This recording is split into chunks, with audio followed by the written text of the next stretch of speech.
আসসালামু আলাইকুম ওয়া রাহমাতুল্লাহি ওয়া বারাকাতুহু। ওয়ালাইকুম আসসালাম ওয়া রাহমাতুল্লাহ। সবাই ভালো আছেন? আলহামদুলিল্লাহ। আলহামদুলিল্লাহ। ইন্নাল হামদালিল্লাহি নাহমাদুহু ওয়া নাস্তাঈনুহু ওয়া নাস্তাগফিরুহু ওয়া নাউযু বিল্লাহি মিন শুরুরি আনফুসিনা ওয়া মিন সাইয়্যাতি আ'মালিনা মান ইয়াহদিহিল্লাহু ফালা মুদিল্লা লাহু ওয়া মান ইউদ্লিল ফালা হাদিয়া লাহু ونشهد أن لا إله إلا الله وحده لا شريك له ونشهد أن سيدنا وحبيبنا ومولانا محمدا عبده ورسوله الذي أرسله بالحق بشيرا ونذيرا وداعيا إلى الله بإذنه وسراجا منيرا فقد قال الله تعالى في كلامه المجيد وفرقانه الحميد أعوذ بالله من الشيطان الرجيم بسم الله الرحمن الرحيم إن الله وملائكته يصلون على النبي يا أيها الذين آمنوا صلوا عليه وسلموا تسليما اللهم صل على سيدنا مولانا محمد وعلى آل سيدنا شفيعنا محمد اللهم صل على سيدنا مولانا محمد وعلى آل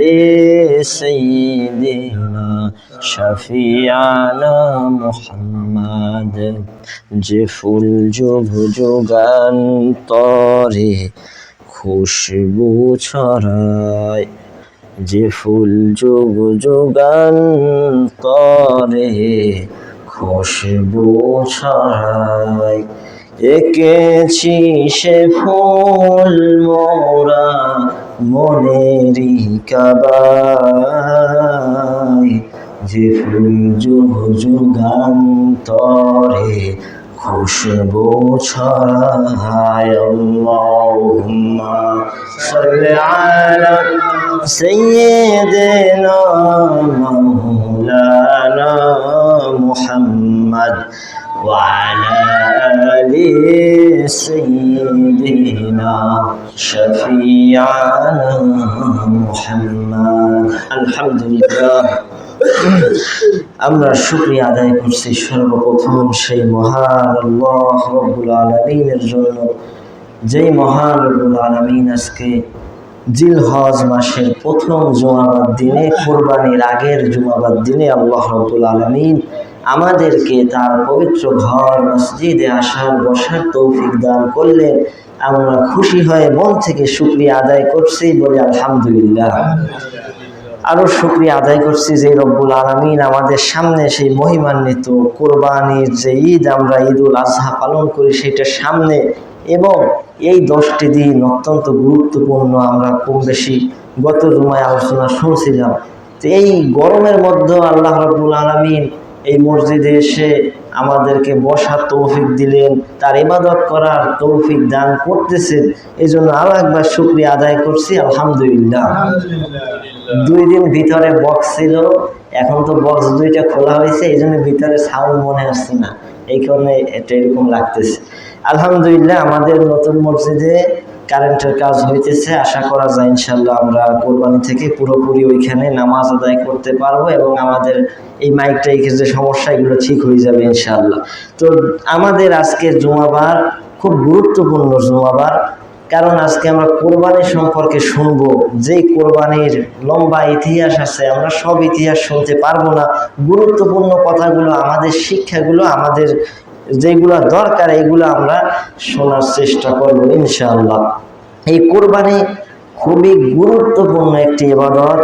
মুমিন মুসলমানদের জন্য দুইটা ঈদ রয়েছে আনন্দের জন্য। একটি ঈদুল ফিতর, যেটা আমরা রোজার পরে পালন করি, এবং দ্বিতীয়ত এই ঈদুল আজহা বা কোরবানির ঈদ নামে আমরা যে ঈদটাকে চিনি। এই কোরবানি পৃথিবীতে শুরু হয়েছিল হাবিল এবং কাবিল আদম আলাইহিস সালামের সন্তানদের থেকে। এরপরে পশু কোরবানি যেটা আমরা করি, এই যে পশু জবাই করি, এইটা শুরু হয়েছে আমাদের মুসলিম মিল্লাতের জাতির পিতা ইব্রাহিম খলিলুল্লাহ আলাইহিস সালাম থেকে। কম বেশি আমরা এ সম্পর্কে জানি।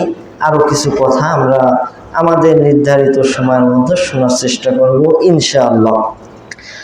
ইসলামের মধ্যে কোরবানির জন্য সাধারণত 5টা পশু দিয়ে আমরা কোরবানি করি: ছাগল, ভেড়া, দুম্বা, গরু, মহিষ এবং উট। এই কয়েকটি প্রাণী দিয়ে মূলত আমরা কোরবানি করা হয়। তো ছাগল, ভেড়া এবং দুম্বা, এই তিনটা প্রাণীর নাম বললাম, কমপক্ষে 1 বছর বয়স হইতে হবে। তবে মোটা তাজা 6 মাসের দুম্বা, ভেড়া অনেক আলেম বলছেন যে গ্রহণযোগ্য। অনেক সময় দেখা যায় হাইব্রিড বিদেশি ছাগল, দুম্বা অনেক সময় অনেক বড় হয়ে যায়। এখন তো আমাদের দেশে গরু ছাগল সবই হাইব্রিড। তো ওই রকম যদি হয়, অনেক আলেম বলছেন যে 6 মাসে করা যাবে। তবে মূল বয়স হলো 1 বছর ছাগল, ভেড়া এবং দুম্বা। এরপরে গরু, মহিষ কমপক্ষে 2 বছর লাগবে। 2 বছর হিসাব করে এরপর কোরবানি যেতে হবে। এবং উটের বিষয় একটু বেশি, উট হলো কমপক্ষে 5 বছর। আর অংশীদারির সিস্টেম আপনারা জানেন যে 7 ভাগ পর্যন্ত দেওয়া যায়, 1 থেকে 2, 3, 4, কোনো সমস্যা নাই। কিন্তু এটা খুব সমস্যার বিষয়, এই ভাগে কোরবানি দেওয়া। আপনি আপনার হাড় ভাঙা পরিশ্রমের টাকা দিয়ে কোরবানি দিচ্ছেন, আর আরেকজনে ওইখানে মিক্স করা সুদের টাকা, ঘুষের টাকা, অবৈধ টাকা ওই কোরবানির ভিতরে ঢুকিয়ে দিচ্ছে। তো এই কারণে ওই লোকের কারণে পুরো কোরবানি কিন্তু বাতিল হয়ে যাইতেছে। এই জন্য নিরাপদ হলো নিজে কোরবানি দেওয়া। ছাগল দিয়ে হোক, গরু দিয়ে হোক, যা দিয়ে হোক, নিজে একান্ত যে আমি তো জানি আমার মাল হালাল আছে, এই জন্য চেষ্টা করা উচিত যতদূর সম্ভব যে নিজের টাকা, নিজের পয়সা আমি নিজে কোরবানি দেবো। ভাগে যতদূর কম পারা যায় তত ভালো, সেফটির জন্য। যদি এরকম হয় মাশাআল্লাহ, যে হ্যাঁ আমি মোটামুটি শিওর আমি যাদের সাথে কোরবানি দেই এরা হালাল পয়সায় কোরবানি দেয়, তাহলে কোনো সমস্যা নাই। এরপরে কোরবানির যার মধ্যে নিজ শর্তগুলো পাওয়া যাবে, কিছু শর্ত আছে কোরবানি ওয়াজিব হওয়ার জন্য। প্রথমত মুসলমান তো হইতেই হবে, মুসলমান হওয়া। 2 নম্বর প্রাপ্তবয়স্ক সাবালক হওয়া। এরপরে সুস্থ মস্তিষ্কের অধিকারী হওয়া। পাগলের উপর কোরবানি কোনো বিধানই ইসলামের সেটা ফরজ না। তো এই জন্য এরপরে মুসাফির না হওয়া, মানে নিজ এলাকায় অবস্থান করা, মুসাফির অবস্থায় কোরবানি দেওয়া লাগবে না। তো এই জন্য এইগুলো খেয়াল রাখতে হবে। আর আপনারা জানেন যে কোরবানি ওয়াজিব হয় ওই জাকাত সিস্টেমে। জাকাত যেভাবে ওয়াজিব হয় 52.5 তলা রূপা আর 7.5 তলা স্বর্ণ, যদি কারো এই পরিমাণ টাকা থাকে ওই সময় কোরবানির সময়, তাহলে তার উপরে কোরবানি ওয়াজিব। জাকাতেরটা হলো ক্যালেন্ডার 1 বছর ঘুরে আসলে ওই টাকা জমা থাকলে জাকাত দেওয়া লাগে, এটা আপনারা জানেন। আর কোরবানির সময় ফিতরা এবং কোরবানি এই দুইটা বিষয় হলো, যখন দেওয়ার সময় আসে এই সময় যদি টাকা থাকে, সমস্ত দেনা পাওনা বাদ দিয়ে যদি ওই নিসাব পরিমাণ সম্পদ থাকে, তার উপর কোরবানি দেওয়া ওয়াজিব। আর এটা এত গুরুত্বপূর্ণ, রাসূল সাল্লাল্লাহু আলাইহি ওয়াসাল্লাম হাদিস শরীফের মধ্যে বলছেন, ইবনে মাজাহ শরীফের মধ্যে হাদিস আসছে যে রাসূল সাল্লাল্লাহু আলাইহি ওয়াসাল্লাম বলেন, যার সামর্থ্য আছে, টাকা পয়সা আছে, এরপরও যদি কোরবানি না দেয় যেই ব্যক্তি, এই ব্যক্তি যেন আমাদের ঈদগাহে না আসে। নাউযুবিল্লাহ, কি মারাত্মক কথা, যে যার টাকা আছে এরপরও কোরবানি দেয় না, এই লোকটারে রাসূল সাল্লাল্লাহু আলাইহি ওয়াসাল্লাম এমনভাবে বলছেন যে আমাদের সাথে নামাজ পড়তে না আসে, যে টাকা আছে এরপর দিলা না কেন। এটা আল্লাহর এত বড় বিধান। আর এই বিধান, এটা তো আমাদের কাছে আসলে হয়েছে মজার জিনিস। কোরবানি আসলে একটু গোস্ত খাওয়া, এটা আনন্দ অবশ্যই আছে, ঈদ মানে আনন্দ, গরিব মানুষ কিছু খাবার দাবার পায়, কিন্তু এর পিছনে বিশাল ত্যাগের একটা ইতিহাস আছে। এইটা খুব আরামসে শান্তিতে কিন্তু কোরবানিটা আসে নাই। আমাদের জাতির পিতা ইব্রাহিম আলাইহিস সালাম, কোনো সন্দেহ নাই, যদিও কিছু ভাইরাস ঢোকে মাঝে মধ্যে, বিভিন্ন লোকরে গাড়ির উপর চাপাই দেওয়া হয় জোর করিয়া, অমুক জাতির পিতা এই সেই হাবি যাবি। তা আমাদের মুসলমানের জাতির পিতা ইব্রাহিম আলাইহিস সালাম, কোনো সন্দেহ নাই, মিল্লাত আবিকুম ইব্রাহিম। আল্লাহ তাআলা বলেন মুসলিম মিল্লাতের জাতির পিতা ইব্রাহিম। সুম্মা সাম্মাকুমুল মুসলিমিন, যিনি তোমাদের নাম দিয়েছেন মুসলমান। তা আমাদের এই জাতির পিতা যিনি, তার জন্ম থেকেই পরীক্ষা, তার পরীক্ষা শেষ নাই। তার জীবনে আমাদের রাসূল সাল্লাল্লাহু আলাইহি সাল্লাম, তার জীবনে সবচাইতে বেশি পরীক্ষা আসছে। এরপরে সবচাইতে বেশি পরীক্ষা এই ইব্রাহিম আলাইহিস সালামের জীবনে আসছে। তাকে জ্বলন্ত অগ্নিকুণ্ডের মধ্যে নিক্ষেপ করা হয়েছে। তার জীবনে অসংখ্য, আপনারা কম বেশি জানেন যে কষ্টের মধ্যে আসছে। এই কোরবানি তার ভিতরে অন্যতম একটা পরীক্ষা ছিল তার উপরে।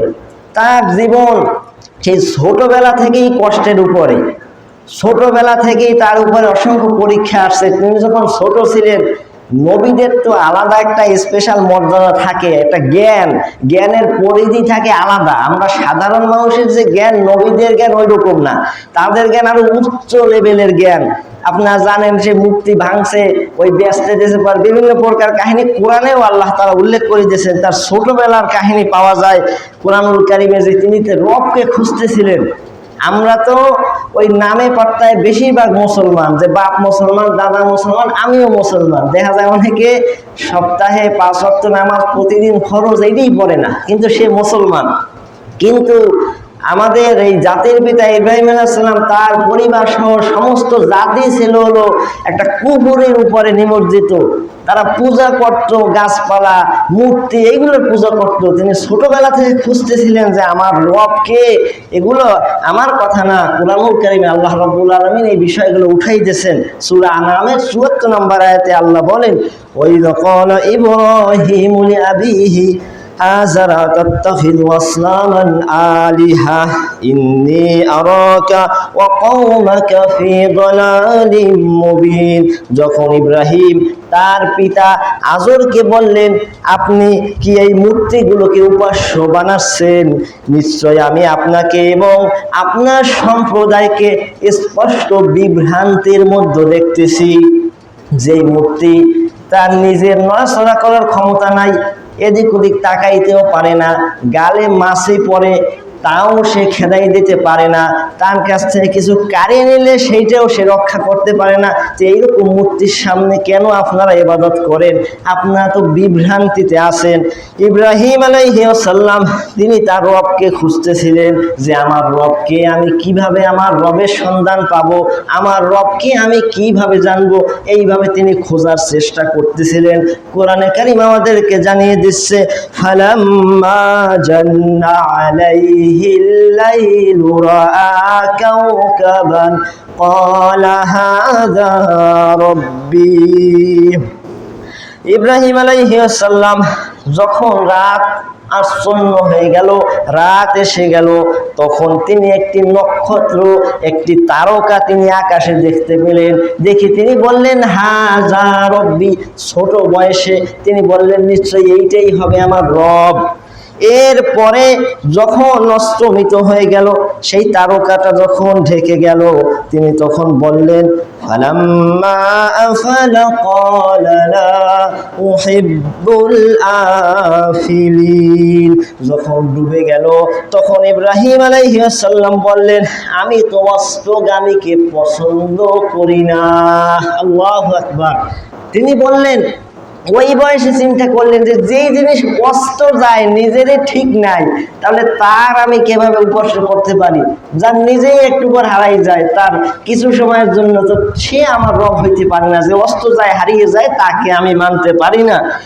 এরপরে তারকা যখন অস্তমিত হয়ে গেল, এরপরে ফালাম্মা রাআল কমারা বাযিগান ক্বালা হাযা রব্বি। এরপর তিনি একটি চাঁদ উদিত হতে দেখলেন। তারকার চাইতে চাঁদটা অনেক বড়, আরো সুন্দর লাগতেছিল আকাশে। এটা দেখার পরে তিনি ওই চাঁদকে বললেন, হাযা রব্বি, এটাই আমার রব। এরপরে যখন দেখলেন, ফালাম্মা আফালা ক্বালা লাইন লাম ইয়াহদিনি রব্বি লাকুনান্না মিনাল কওমিদ দাল্লিন। যখন অস্তমিত হয়ে গেল, তিনি তখন বললেন যে আমার রব, আমার যিনি আসল রব, তিনি যদি আমাকে দিক নির্দেশনা না দেন, হেদায়েত না দেন, আমি অবশ্যই পথভ্রষ্টদের অন্তর্ভুক্ত হয়ে যাব। হে আমার রব, তুমি আমাকে চিনাও, তোমাকে যেন আমি চিনতে পারি। তিনি এইভাবে খুঁজতেছিলেন, রাত পার হয়ে গেল। পরের দিন সকালে পূর্ব দিগন্তে বিশাল এক সূর্য উঠে গেল। ফালাম্মা রাআশ শামসা বাযিগাতান ক্বালা হাযা রাব্বি। পূর্ব দিগন্তে বিশাল এক সূর্য উঠে গেল, আলো পৃথিবীতে ছড়িয়ে পড়ল।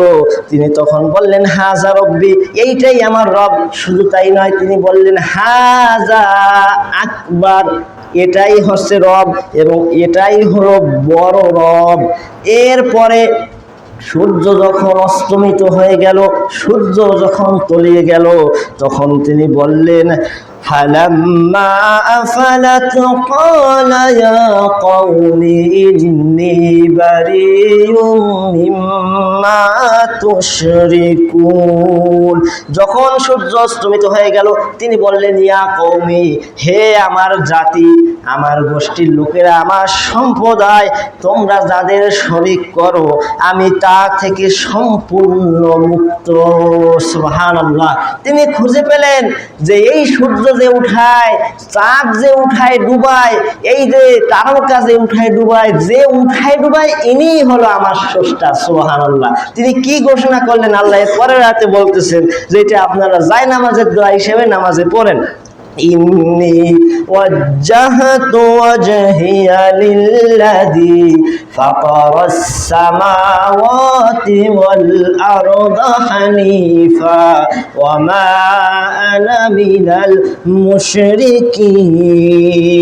আমি একনিষ্ঠভাবে আমার মুখমণ্ডল, আমার চেহারা সেই সত্তার দিকে ফিরিয়ে দিলাম যিনি আসমান সমূহ এবং জমিন সৃষ্টি করেছেন। আর অবশ্যই ওয়া মা আনা মিনাল মুশরিকিন, আমি আর মুশরিকদের অন্তর্ভুক্ত নই, আমি আর মুশরিক নয়, আমি হলো একনিষ্ঠ মুসলমান। সুবহানাল্লাহ। এই হলো তার রবের পরিচয়। তিনি ছোটবেলা থেকে খুঁজতেছিলেন, দেখতেছিলেন যে আমার জাতি এই মূর্তির পূজা করে, এই মূর্তিগুলোর সামনে মাথা নোয়ায়, খাবার দেয়। অনেক লম্বা আলোচনা কোরআন থেকেই যদি শুধু বলি অনেক সময়ের দরকার। আমি ওই ঘটনাগুলোর শিক্ষা আছে কিন্তু ওগুলো আজকে বলার সুযোগ নেই, কোরবানি সম্পর্কে যেহেতু আলোচনা। তো তিনি দেখেন ওই সেই ছোটবেলা থেকে খুঁজতেছেন আমার রবকে। তিনি কিন্তু খুঁজতেছিলেন, আল্লাহ তাআলা তাকে পথ দেখাই দিয়েছেন।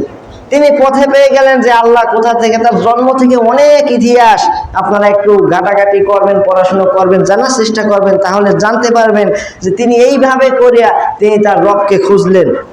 এরপরে তিনি রবকে পেলেন। এরপরে তার নবুয়তের আগে অনেক কাহিনী আছে। এরপরে তিনি যখন নবুয়ত পেলেন, তার সহজেই একদম অল্পতেই কিন্তু তার সন্তানাদি হয় নাই। তার 87 বছর বয়সে, কিতাবে দুইটা মত পাওয়া যায় যে একদম বুড়ো বয়সে তাকে আল্লাহ তাআলা একটা সন্তানের সুসংবাদ আল্লাহ তাআলা দিয়েছিলেন, একদম বৃদ্ধ বয়সে যাইয়ে। তার লম্বা ইতিহাস আছে, লম্বা স্যাক্রিফাইসের তার যে দৃষ্টান্ত, আত্মত্যাগ, এগুলো কোরআনে আল্লাহ তাআলা উঠিয়ে দিয়েছেন। হাদিস শরীফে পাওয়া যায় যে তার জীবনে পরীক্ষা শেষ নাই। এই নমরুদের বাহিনী তাকে আগুনে নিক্ষেপ করছে, আগুন কিন্তু তাকে পোড়াইতে পারে নাই। অনেক লম্বা আলোচনা আছে যে আগুনের ভিতরে তাকে নিক্ষেপ করা হয়েছে শুধুমাত্রই আল্লাহর ঘোষণা দেওয়ার জন্য। লম্বা আলোচনা কোরআনে কিন্তু আছে, কিন্তু এই আগুন তাকে পোড়াইতে পারে নাই। তারা চিন্তা করছিল এক ইব্রাহিম দাঁড়াই গেছে সমস্ত শক্তির বিরুদ্ধে, বাতিল শক্তির বিরুদ্ধে, কেউ ঠেকাইতে পারে নাই। আল্লাহ তাআলা তারে রক্ষা করছে। কিন্তু আজকে আমরা পৃথিবীতে কোটি কোটি মুসলমান, আর আমরা মুসলমানই সবচেয়ে অধঃপতনের নিচে চলে গেছি, কারণ আমাদের ওই রকম যোগ্যতা নাই, আমরা পারতেছি না। আমরা হক যেটা এটা চিনতেও পারি না, আর অন্যায়ের প্রতিবাদও করতে পারি না। কিন্তু ইব্রাহিম আলাইহিস সালাম আমাদের যিনি জাতির পিতা, তারে দেখেন, তিনি একদম পুরা জাতির বিরুদ্ধে তিনি দাঁড়াই গেলেন যে এইসব মূর্তির পূজা হবে না।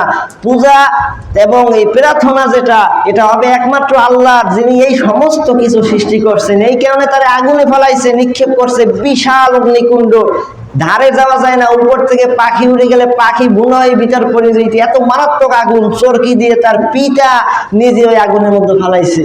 কিন্তু আগুন তো পোড়াইতে পারে নাই, কারণ আল্লাহ তাআলার আদেশ ছিল না। আল্লাহ তাআলা সে কথা বলছেন, কুলনা ইয়া নারু কুনি বারদাও ওয়া সালামান আলা ইব্রাহিম, হে আগুন তুমি প্রশান্তিময় শান্তিময় হয়ে যাও আমার ইব্রাহিমের জন্য। এবং ইব্রাহিম আলাইহিস সালাম ওই আগুন অগ্নিকুণ্ড থেকে বের হওয়ার পর 40 দিন বেশিরভাগ কিতাবে পাওয়া যায় যে তিনি আগুনে ছিলেন। তাকে জিজ্ঞেস করা হয়তো দুনিয়ায় বসে যে আপনি পৃথিবীতে সবচাইতে শান্তিতে কাটাইছেন কবে, তখন তিনি বলতেন ওই ইব্রাহিম, ওই যে নমরুদের অগ্নিকুণ্ডে আমার ফালাইছিল, ওই 40 দিন আমি পৃথিবীতে সবচাইতে শান্তির মধ্যে ছিলাম। সুবহানাল্লাহ। এই অগ্নিকুণ্ড, এই আগুনে ফালানো, এখানে অনেক লম্বা ইতিহাস আছে, আমি দেখে যাইতে পারতেছি না। দেখেন এই একটা পরীক্ষা। এরপরে বৃদ্ধ বয়সে এই দোয়া করলেন, রব্বি হাবলি মিনাস সলিহিন, হে আমার রব আমাকে একজন সৎকর্মশীল সন্তান দান করেন। সূরা সফফাতের মধ্যে এই কুরবানির কাহিনী বিস্তারিতভাবে আল্লাহ তাআলা তুলে ধরেছেন। আল্লাহ তাআলা বলেন, ফাবাশশারনাহু বিগুলামিন হালিম, অতঃপর তাকে এক সহনশীল পুত্র, ধৈর্যশীল পুত্রের সুসংবাদ আমি দিলাম। ইসমাঈল আলাইহিস সালাম জন্মগ্রহণ করলেন। এরপরে ওই ছোট বয়সী আল্লাহ তাআলার হুকুম আসলো, যাও মক্কায়। ইব্রাহিম আলাইহিস সালাম তাকে আদেশ করা হলো ইসমাঈল এবং তাকে তার মাকে ফেলে আসো। এখানে লম্বা ইতিহাস আছে, কিছু প্রেক্ষাপট আছে যে আদম আলাইহিস সালাম থেকে নূহ আলাইহিস সালাম পর্যন্ত পৃথিবীর মানুষ বসবাস করতেন ওই মক্কা অঞ্চলে, আরবের মক্কায়। এরপরে নূহ আলাইহিস সালামের প্লাবনের সময় সমস্ত পৃথিবী ধ্বংস হয় এবং কাবাগরও ধ্বংস হয়ে যায়। এরপর ওই নৌকা যাইয়ে থামে জুদি পাহাড়ে। এরপর ওই অঞ্চলে মানুষের বসবাস, এদিক মক্কা অনাবাদ হয়ে গেছে, মানুষ না থাকার কারণে পুরো বিলীন হয়ে গেছে, মানুষের সভ্যতার কোনো চিহ্ন ছিল না। এরপরে ওই পর কয়েক প্রজন্ম যাওয়ার পর ইব্রাহিম আলাইহিস সালাম, তো ইব্রাহিম আলাইহিস সালাম যখন দুনিয়াতে, তখন ওই মক্কা অঞ্চলে কোনো মানুষ থাকতো না, যেহেতু ওই যে চলে গেছে তার পূর্বপুরুষ নূহ আলাইহিস সালামের সময়, এরপর তার মানুষ নাই। এই পরে ওই পরিত্যক্ত অঞ্চলে আল্লাহ তাআলা আদেশ করলেন, যাও তোমার ইসমাঈলকে ওইখানে রাখে আসো, আল্লাহর আদেশ। তিনি তখন ওই অবস্থায় ইসমাঈল আলাইহিস সালামকে ওই মক্কার পরিত্যক্ত অঞ্চলে, যেখানে পানি নাই, খাবার নাই, ওই রকম একটা কঠিন পরিস্থিতির মধ্যে তার সন্তান এবং স্ত্রীকে আল্লাহ তাআলার আদেশে তিনি রেখে আসলেন। কোনো প্রশ্ন করেন নাই, আল্লাহ বলছেন তো রেখে আসছেন। তিনি বলতে পারতেন, আল্লাহ আমাকে এই বৃদ্ধ বয়সে একটা সন্তান দিয়েছেন, এখন আপনি আবার বলতেছেন এখন তাকে ওই মরুভূমিতে ফালাই রাখতে, ওই দূরে রেখে আসতে, ওখানে খাবারের ব্যবস্থা নাই, পানির ব্যবস্থা নাই, সে কিভাবে বাঁচবে? তিনি কোনো প্রশ্ন করেন নাই। ইব্রাহিম আলাইহিস সালামের স্ত্রী হাজেরা আলাইহিস সালাম, তিনি বললেন, ইব্রাহিম তুমি কি আমাকে এইখানে রেখে যাচ্ছ? তুমি কি আমাকে শুধু এইটুকু বলো যে তুমি কি আল্লাহর ইচ্ছায় কি তুমি আমাকে এইখানে ফেলে যাইতেছো নাকি? ইব্রাহিম আলাইহিস সালাম বৃদ্ধ মানুষ, তখন তিনি কথাও বলতে পারতেছিলেন না, তিনি শুধু শাহাদাত আঙ্গুল উঁচু করে তিনি এইভাবে দেখিয়েছিলেন যে হ্যাঁ আমি আল্লাহর জন্য তোমাকে এইখানে রেখে যাইতেছি।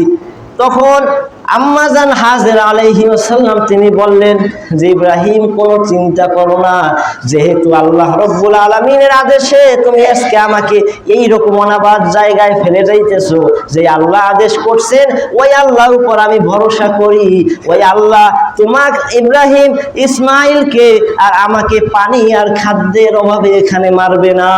সুবহানাল্লাহ, কি ঈমান, কি বিশ্বাস! কোনো খাবার নাই, কিছু নাই, সেইখানে রাখে যাইতেছে, বলতেছে আল্লাহ যদি আদেশ করে কোনো চিন্তা করি না, চলে যাও, নিশ্চিন্তে তুমি বাড়ি ফিরে যাও। আল্লাহ যখন আদেশ করছে আমাদের কি হবে এই ব্যবস্থা আল্লাহই গ্রহণ করবে। সুবহানাল্লাহ। এইখানে হজের কিছু বিষয় আছে, সাফা মারওয়ায় সাই করা লাগে, দৌড়ানো লাগে, অনেক ইতিহাস, আমার বলার সময় নাই। যে ওই হজটা পরিপূর্ণই, আপনারা যদি ইতিহাসগুলো একটু পড়েন দেখবেন যে ইব্রাহিম আলাইহিস সালামের বংশ পরিবারের কাজের অনুরূপ কাজ আমরা ওইখানে যাই করি। তিনি পানি খুঁজতেছিলেন, 7 বার এক পাহাড় দিয়ে আরেক পাহাড়ে, মানে হয়েছে কি পাহাড়ে এক পাহাড় থেকে দূরে বালির উপর মনে হয় পানি আছে, এগুলো আপনারা হয়তো আমরা তো এই দিকের অঞ্চলে দেখি না, বালি দূরে চিকচিক করে মনে হয় পানি আছে এরকম লাগে। তখন তিনি দৌড়ে ওইখানে যাওয়ার পর দেখে নাই পানি নাই, বালির উপর রোদ পড়ছে। ওইখান থেকে এদিক তাকায় দেখে যে ওই জায়গা তো চিকচিক করে ওই পানির মতোই মনে হয় সাগর। আপনি মরুভূমিতে গেলে যখন রোদ পরে দেখবেন সাগরের মতো, দাঁড়া যাই দেখবেন কিছু নাই। তো তিনি 7 বার এরকম ঘুরতেছিলেন। আম্মাজান হাজেরা আলাইহিস সালাম, ইব্রাহিম আলাইহিস সালামের স্ত্রী, 7 বার তিনি এইভাবেই সাফা পাহাড় মারোয়া পাহাড়, এই সাফা পাহাড় মারোয়া পাহাড় এইভাবে তিনি ঘুরতেছিলেন পানির জন্য। পানিও শেষ হয়ে গেছে, বুকে দুধ নাই, তাকে খাওয়াবে কি? তো এই যে আল্লাহর এত পছন্দ হয়েছে যে এখন যত হাজী সাহেব হজ করতে যায় ওইখানে সাফা মারোয়ায় দৌড়াদৌড়ি করা আল্লাহ তাআলা সেইখানে ওয়াজিব করে দিয়েছে। সুবহানাল্লাহ। আপনার করাই লাগবে না, হজ হবে না। তো এইরকম করার পর ওখানে জমজম কূপ হয়েছে, অনেক ইতিহাস আপনারা কম বেশি জানেন, এগুলো জেনে নেবেন। এরপরে যখন তিনি কি করলেন, হাঁটা চলার বয়সে উপনীত হইল, ওইখানে রাখি আসছে, আল্লাহ তো ব্যবস্থা করে দিয়েছে, অনেক ইতিহাস আছে যে এরপরে কাফেলা আসছে, ওইখানে থাকার ব্যবস্থা হয়েছে, পানি যে জমজম কূপ হয়েছে, পানি না থাকলে তো মানুষ বাঁচে না, পানির ব্যবস্থা হইলে আর চিন্তা নেই, আল্লাহ তাআলা ব্যবস্থা করছেন। যাই হোক, এরপরে তিনি যখন হাঁটা চলার বয়সে উপনীত হয়ে গেলেন, আল্লাহ তাআলা বলতেছেন ফালাম্মা বালাগা মাহুস সা'য়া ক্বালা ইয়া বুনাইয়া ইন্নী আরা। অতঃপর সে যখন তার পিতার সাথে চলাফেরার বয়সে পৌঁছে গেল, অনেক তাফসীরকারক বলছেন 14 বছর 15 বছর এইরকম হবে, তখন ইব্রাহিম আলাইহিস সালাম নবীদের স্বপ্ন ওহী হয়, সত্য হয়। আপনারা জানেন তাকে আল্লাহ তাআলা স্বপ্নে দেখালেন। সেই স্বপ্ন কি আল্লাহ রাব্বুল আলামিন বলেন, ইন্নী আযবাহুকা ফানজুর মাযা তারা। তিনি ছেলের কাছে গেলেন এবং বললেন, হে আমার সন্তান, আমার পুত্র, আমি স্বপ্নে দেখেছি যে আমি তোমাকে জবাহ করতেছি, এখন তোমার মত কি একটু আমাকে বলো। ইব্রাহিম আলাইহিস সালাম তাকে বলতেছেন, আল্লাহ তাআলা দেখাইছেন তোমার প্রিয় বস্তু জবাই করো। তখন তিনি ছেলেকে যাই বলতেছেন, দেখেন ছেলে কি ওই আগে দোয়া করছে, রব্বি হাবলি মিনাস সলিহিন, ধৈর্যশীল সুসন্তান নেককার সন্তান দাও। দেখেন আল্লাহ দোয়া কবুল করছে কেমন। দেখেন আপনি যে এইরকম যদি বলতেন, আমি যদি বলতাম আমাদের ছেলে মেয়েদেরকে যে শোনো বাবা, আল্লাহর আদেশ আইছে তো তোমার জবাই করতে হবে, ও তো শুনে এক দৌড়ে যে কই যাবে, আর জীবনে আপনার সামনে পড়বে না। তো সন্তান কি সন্তানও জানে যে বাপের স্বপ্ন ওহী, কোনো মিথ্যে নাই, যা দেখবে তাই সত্যি, আল্লাহর আদেশ। ছেলেকে তিনি বললেন তোমার মত কি, তুমি বলো বাবা, আমি তো এটা দেখছি। ছেলে বলতেছে, ক্বালা ইয়া আবাতি ফাআল মা তু'মার সাতাজিদুনি ইনশাআল্লাহু মিনাস সাবিরিন। ছেলে বলতেছে, ইসমাঈল আলাইহিস সালাম বলতেছে, হে আমার পিতা, আপনাকে আল্লাহ তাআলা যা আদেশ করেছেন, তিনি যা নির্ধারণ করেছেন আপনি তাই পালন করুন, ইনশাআল্লাহ সাতাজিদুনি ইনশাআল্লাহু মিনাস সাবিরিন। ইনশাআল্লাহ অবশ্যই আপনি আমাকে ধৈর্যশীলদের অন্তর্ভুক্ত পাবেন। সুবহানাল্লাহ, আল্লাহু আকবার। দেখেন তিনি বলতেছেন যে আপনাকে আল্লাহ যা আদেশ করছেন আপনি তাই করুন, তাই করেন, তাহলে আপনি আমাকে ধৈর্যশীল পাবেন, যে কোনো চিন্তা নাই, আমি এর বিরুদ্ধে আচরণ করবো না, আল্লাহ আদেশ আমি মানিয়ে নেবো, মাথা পাইতে নেবো, আল্লাহ যা বলছেন তাই করেন। সুবহানাল্লাহ। এরপরে তাকে জবাই করার জন্য নিয়ে যাইতেছিলেন, এখানেও আছে কাহিনী যে 3টে জায়গায় শয়তান সে মানুষের সুরত ধরে আসে, ইসমাঈল আলাইহিস সালাম ছোট্ট বাচ্চা, তারে বুঝাইতেছিল বিভিন্ন প্রকার যে তোর বাপ তো তোরে জবাই করতে নিয়ে যাইতেছে বিভিন্ন প্রকার। তো তখন তারা ওই শয়তানের দিকে পাথর নিক্ষেপ করছিল। এই কারণে কিয়ামত পর্যন্ত হাজিরা যতদিন হজ করবে ততদিন 3টে জায়গা আছে পাথরের পিলার দেওয়া আছে, জামরা, ওইখানেও পাথর নিক্ষেপ করা লাগে, আর নাই হজ হবে না। কিয়ামত পর্যন্ত যারা যায় হাজী সাহেবরা শুনে দেখবেন তাদের ওই জায়গা পাথর মারা লাগে। সুবহানাল্লাহ। তো শয়তানরে তারাই দিয়া, শয়তানের কোনো ষড়যন্ত্রে তারা পা দেয় নাই, তারা আল্লাহর আদেশের উপরে সিলিন্ডার করছেন। আল্লাহ রাব্বুল আলামিন সেই কথা বলেন, ফালাম্মা আসলামা ওয়া তাল্লাহু লিল জাবিন। দুইজনই আল্লাহর অনুগত্য স্বীকার করলো, আল্লাহর রায় মেনে নিয়ে ইব্রাহিম আলাইহিস সালাম তাকে কাঁধ করে জমিনের উপর শুইয়ে দিলেন। শুয়ে দিলেন জবাই করার উদ্দেশ্যে, আল্লাহর হুকুম পালন করার উদ্দেশ্যে। আল্লাহ রাব্বুল আলামিন বলেন ওয়ানাদাইনাহু আইয়া ইব্রাহিম, আল্লাহ বলেন আমি ইব্রাহিমকে ডেকে বললাম ও হে ইব্রাহিম, ও হে ইব্রাহিম, কদ সাদ্দাকতার রুয়া ইন্না কাযালিকা নাজজিল মুহসিনিন। আল্লাহ বলেন তুমি স্বপ্নকে সত্যিতে রূপান্তরিত করেছো, পরিণত করেছো, নিশ্চয় আমরা, আল্লাহ বলেন এভাবেই সৎকর্মশীল যারা তাদের পুরস্কার আমি আল্লাহ নিজেই দেই। আল্লাহ রাব্বুল আলামিন বলেন ইন্না হাযা লাহুয়াল বালাগুল মুবিন, নিশ্চয় এইটা ছিল একটা পরীক্ষা, সুস্পষ্ট পরীক্ষা। আমি আল্লাহ, তুমি তোমার সন্তানকে জবাই করো এইটা আমি চাই নাই, আমি শুধু দেখতে চাইছিলাম যে তুমি ইব্রাহিম আমার আদেশ মানো নাকি সন্তানরে বেশি ভালোবাসো। আমি শুধু দেখতে চাইছিলাম। আমি আদেশ দিতে দেরি হয়েছে, হওয়ার আগেই তুমি সেই আদেশ পালন করার জন্য তুমি জমিনে সন্তানকে শুয়ে দিয়ে জবাই করতে চাইতেছো। আমি আল্লাহ তো এইটাই দেখতে চাইতেছিলাম যে আমার ইব্রাহিম ছেলেকে বেশি ভালোবাসে নাকি আমার আদেশকে বেশি প্রাধান্য দেয়। তো তুমি পরীক্ষায় পাশ করে গেছো, সন্তানকে তুমি জবাই করার জন্য, আমার আদেশ পালন করার জন্য শুয়ে দিয়েছো ইব্রাহিম। ওয়াফাদাইনাহু বিযিবহিন আযীম, আমি আল্লাহ রাব্বুল আলামিন তোমার উপরে খুশি হয়ে গেলাম। এবং এর পরিবর্তে আল্লাহ রাব্বুল আলামিন, হাদিস শরীফের মধ্যে এসেছে, তাফসীরের মধ্যে এসেছে, এর পরিবর্তে আল্লাহ রাব্বুল আলামিন জান্নাত থেকে দুম্বা পাঠিয়ে দিয়েছিলেন। এরপরে সেইখানে ইব্রাহিম আলাইহিস সালাম ওই পশুটাকে কোরবানি করেছিলেন। এরপর থেকে আল্লাহ এখানে বলতেছেন ওয়াফাদাইনাহু বিযিবহিন আযীম, আমি এই পরিবর্তে আমি দিলাম মহান এক কোরবানি। সুবহানাল্লাহ। এই থেকে পশু কোরবানির রীতি শুরু হয়েছে। তাহলে দেখেন শুরুটা কতটা কষ্টের ছিল। নিজের সন্তানকে আল্লাহর আদেশে জবাই করতে পর্যন্ত পিছপা হয়নি, যে আল্লাহ যেহেতু বলছে আমার করতে হবে, এইটারে বলে স্যালেন্ডার।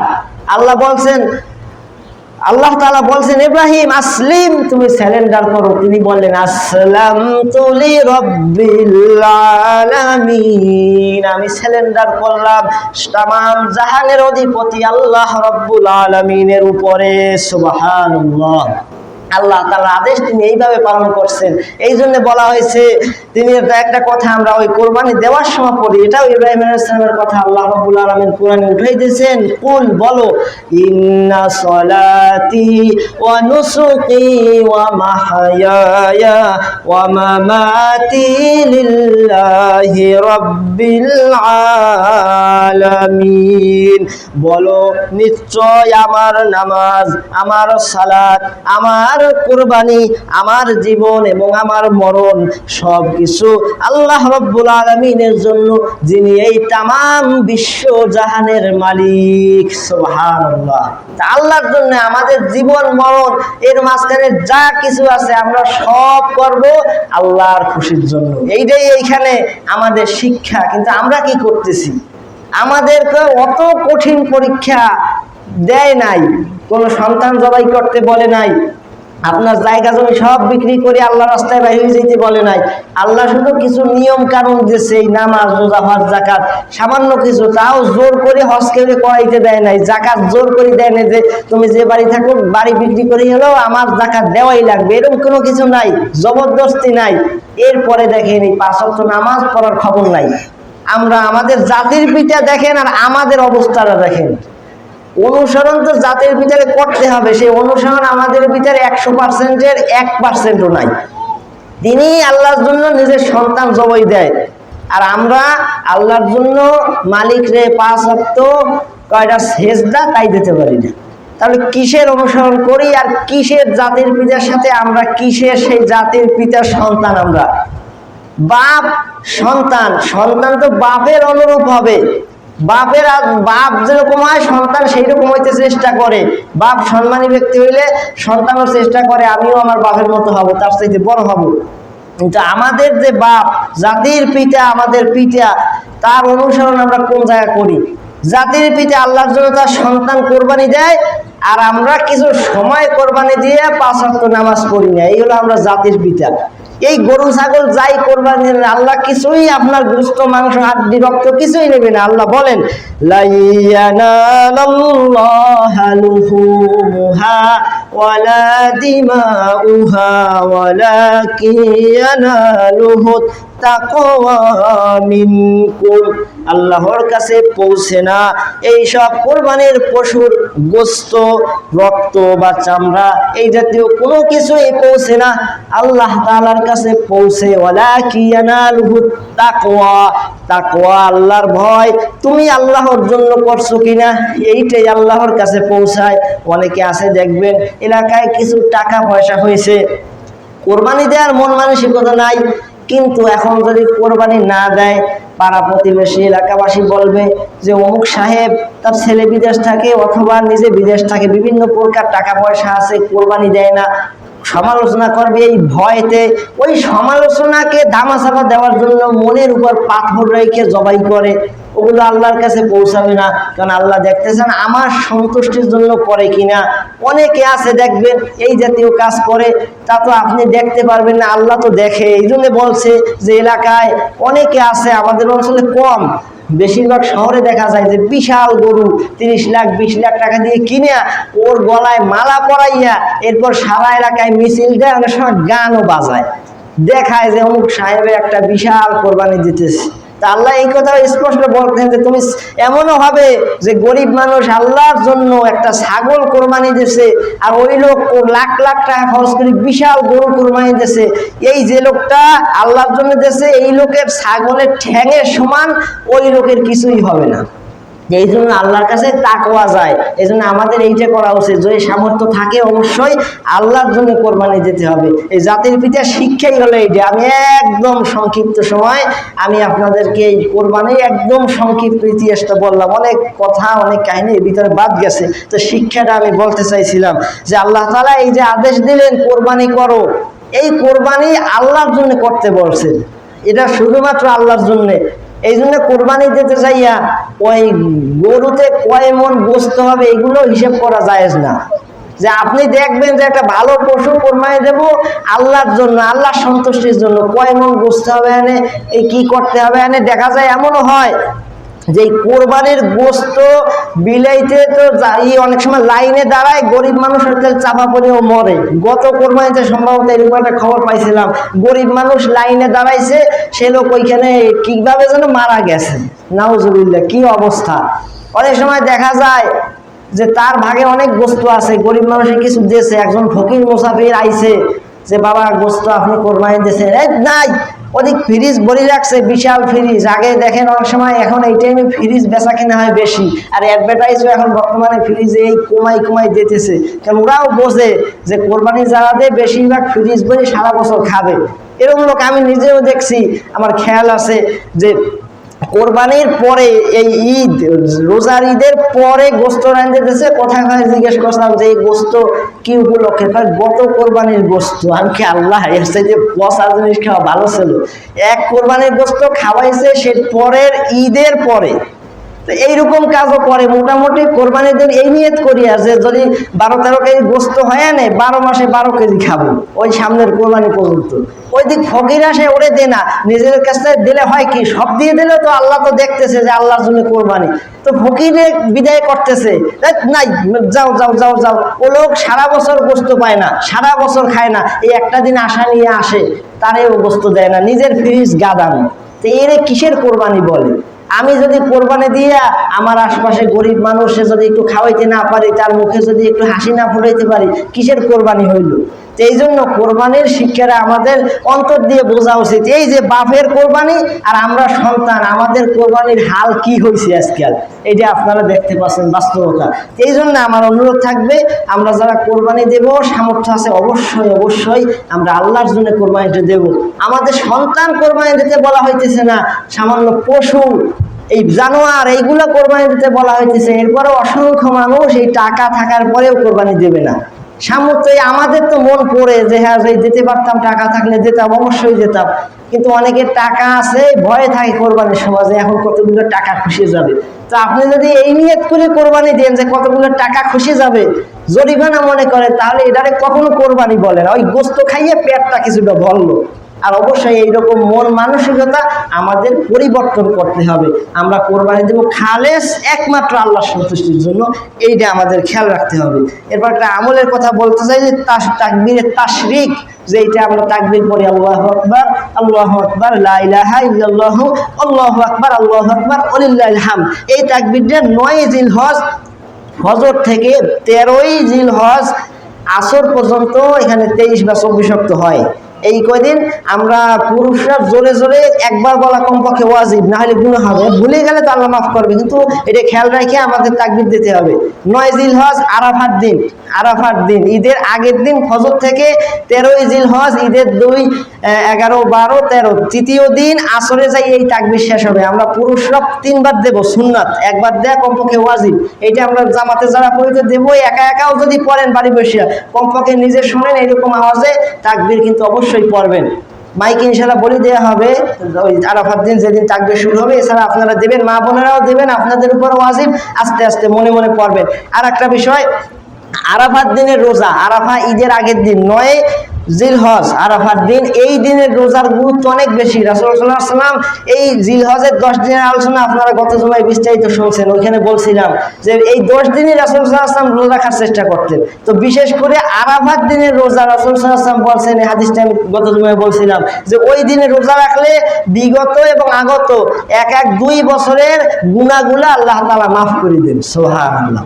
অনেক মুফাসসির বলছেন যে এটা সগীরা গুনাহ, আবার অনেকে বলছেন যে যদি খাস তওবা করে এবং আল্লাহর দিকে ফিরে আসে তাহলে আল্লাহ তাআলা কবিরা গুনাহ সহই আল্লাহ মাফ করে দেবেন। সুবহানাল্লাহ। এইখানে আরেকটা ছোট্ট বিষয়, সেটা হলো আমরা একদিন পিছিয়ে আছি সৌদি আরবের চাইতে। ওদের যেদিন ঈদ হয় পরের দিন আমাদের হয়, এইরকম একটা সিস্টেম যে আজকে আমাদের ধরেন জিলহজের আজ যদি 3 তারিখ হয় তাহলে ওদের ওইখানে 4 তারিখ। তো এখন আমাদের ওই যেদিন আরাফার ময়দানে হবে আরাফা, ওই দিন আমাদের এইখানে হবে 8 তারিখ জিলহজের। আর বাংলাদেশি অনেক এখানে দুইটা বিষয় এটা ভালো করে বোঝেন, যে একটা হলো একদল মুফাসসির বলছেন যে সৌদি আরবে যেদিন আরাফা হয় 9 জিলহজ ওই দিন আমাদের রোজা রাখতে হবে, তাহলে আরাফার রোজা হবে। আবার আরেক দল বলছে না, আমাদের এই যে চাঁদ দেখার তারিখ অনুযায়ী যেদিন 9 জিলহজ ওই দিন আরাফা হবে। এখন আমার মতামত হলো যে আমরা বেশি বাড়াবাড়িতেও যাব না, সারাসারিতেও যাব না। যেহেতু 8 অথবা 9, যেহেতু ওদের ওখানে যদি 9 জিলহজ বুঝবেন, আমাদের এখানে 8 জিলহজ। তো এখন যদি আমরা 2টা রোজা রাখতে পারি 8 এবং 9, আরবি বা ইংরেজি তারিখ বলতেছি না, আপনার হিসেব করে বলি 28 তারিখ যেহেতু কোরবানি পড়ছে, তাহলে 27 এবং 26 আপনারা যদি এই 8 এবং 9 জিলহজ রোজা রাখেন তাহলে আপনার কিন্তু পাইয়েই যাইতেছেন, শিওর পাইতেছেন। মানে যেদিন হোক আপনি কিন্তু সবটা পাইতেছেন। যে 3 দিনের যে কোনো একদিন এখানে 10,000 কোটি টাকা বিলানো হবে। আপনি যদি প্রতিদিন আসেন টাকা পাবেনই, আন্দাজ করে একদিন আসলে পাইতেও পারেন, নাও পারেন। তা আমার মতামত হলো এইটা যে রাসূল সাল্লাল্লাহু আলাইহি ওয়াসাল্লাম যেহেতু এই 10 দিনই রাখছে, আমরা কমপক্ষে 2টা দিন 8 এবং 9 জিলহজ রোজা রাখার চেষ্টা করব। তাহলে ওই বিগত আগত যে 1 বছরের গুনাহ মাফ হয়, তাহলে ওইটা আমাদের মিস যাবে না, পাবো ইনশাআল্লাহ। তো এই জন্য আপনারা এটা খেয়াল রাখবেন যে 8 এবং 9 জিলহজ আপনারা রোজা রাখার চেষ্টা করবেন ইনশাআল্লাহ। তাহলে এই বড় ফজিলতটা আমরা কিন্তু পাবো ইনশাআল্লাহ। আল্লাহ তাআলা যেন এই রোজাটা আমাদের সবাই রাখার তৌফিক দান করেন বলি আমি। আর যা কিছু শুনলাম আল্লাহ তাআলা এইগুলা জানা বোঝা যা বুঝলাম আল্লাহ তাআলা যেন আমাদের বাস্তব জীবনে আমল করার তৌফিক আল্লাহ তাআলা যেন দান করেন, সবাই বলি আমিন।